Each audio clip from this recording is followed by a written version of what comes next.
Unknown to Bonaparte, the Directory had sent him orders to return from Egypt with his army to ward off a possible invasion of France, but these messages never arrived.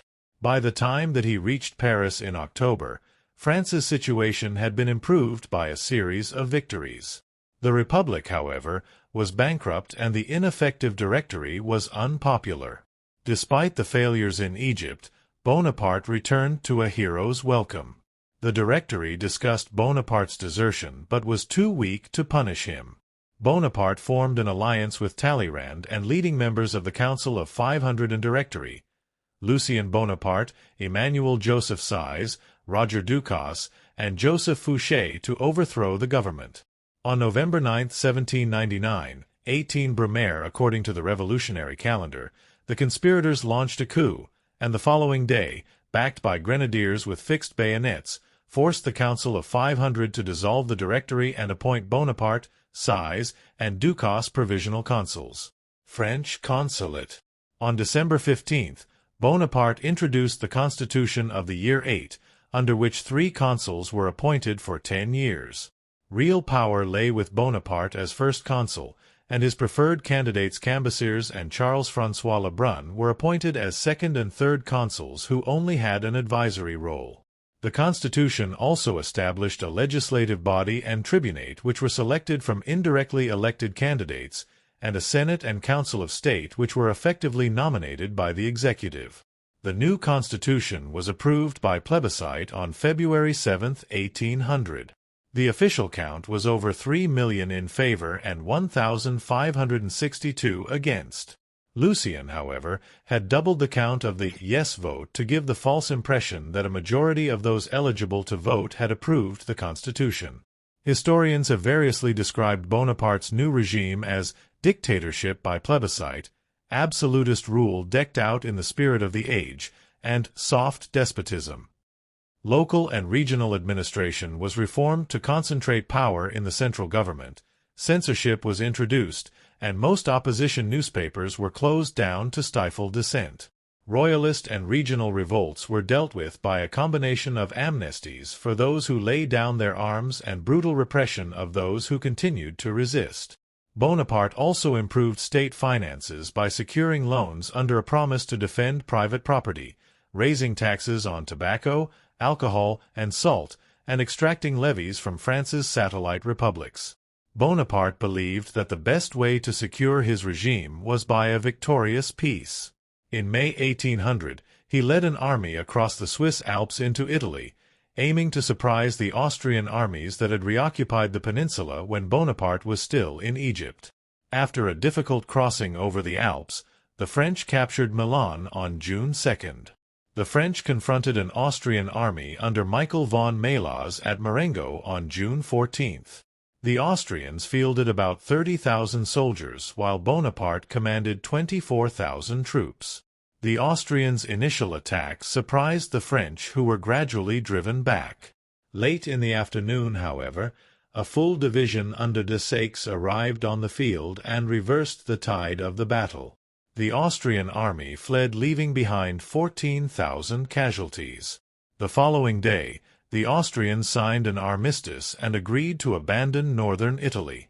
When peace negotiations with Austria stalled, Bonaparte reopened hostilities in November. A French army under General Moreau swept through Bavaria and scored an overwhelming victory over the Austrians at Hohenlinden in December. The Austrians capitulated and signed the Treaty of Lunéville in February 1801. The treaty reaffirmed and expanded earlier French gains at Campo Formio. Bonaparte's triumph at Marengo increased his popularity and political authority. However, he still faced royalist plots and feared Jacobin influence, especially in the army. Several assassination plots, including the conspiration de Poignards, dagger plot, in October 1800 and the plot of the Rue Saint-Nicaise 2 months later, gave him a pretext to arrest about 100 suspected Jacobins and Royalists, some of whom were shot and many others deported to penal colonies. Temporary peace in Europe. After a decade of war, France and Britain signed the Treaty of Amiens in March 1802, bringing the Revolutionary Wars to an end. Under the treaty, Britain agreed to withdraw from most of the colonies it had recently captured from France and her allies, and France agreed to evacuate Naples. In April, Bonaparte publicly celebrated the peace and his controversial Concordat of 1801 with Pope Pius VII, under which the Pope recognized Bonaparte's regime and the regime recognized Catholicism as the majority religion of France. In a further step towards national reconciliation, known as fusion, Bonaparte offered an amnesty to most émigrés who wished to return to France. With Europe at peace and the economy recovering, Bonaparte became increasingly popular, both domestically and abroad. In May 1802, the Council of State recommended a new plebiscite asking the French people to make Napoleon Bonaparte consul for life. It was the first time his first name was officially used by the regime. About 3.6 million voted yes, and 8,374 no. Around 40 to 60% of eligible Frenchmen voted, the highest turnout for a plebiscite since the Revolution. France had regained her overseas colonies under Amiens but did not control them all. The French National Convention had voted to abolish slavery in February 1794, but in May 1802, Bonaparte reintroduced it in all the recovered colonies except Saint-Domingue and Guadeloupe, which were under the control of rebel generals. A French military expedition under Antoine Richeprance regained control of Guadeloupe and slavery was reintroduced there on July 16. Saint-Domingue was the most profitable of the colonies, a major source of sugar, coffee, and indigo, but was under the control of the former slave Toussaint Louverture. Bonaparte sent the Saint-Domingue expedition under his brother-in-law General Leclerc to retake the colony, and they landed there in February 1802 with 29,000 men. Although Toussaint was captured and sent to France in July, the expedition ultimately failed due to high rates of disease and a string of defeats against rebel commander Jean-Jacques Dessalines. In May 1803, Bonaparte acknowledged defeat, and the last 8,000 French troops left the island. The former slaves proclaimed the independent Republic of Haiti in 1804. As war with Britain again loomed in 1803, Bonaparte realized that his American colony of Louisiana would be difficult to defend. In need of funds, he agreed to the Louisiana Purchase with the United States, doubling the latter's size. The price was $15 million. The peace with Britain was uneasy.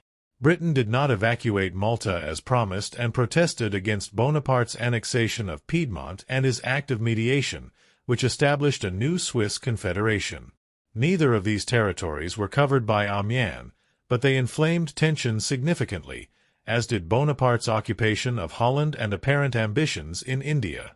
The dispute culminated in a declaration of war by Britain in May 1803. Bonaparte responded by reassembling the invasion camp at Boulogne and ordering the arrest of every British male between 18 and 60 years old in France and its dependencies as a prisoner of war.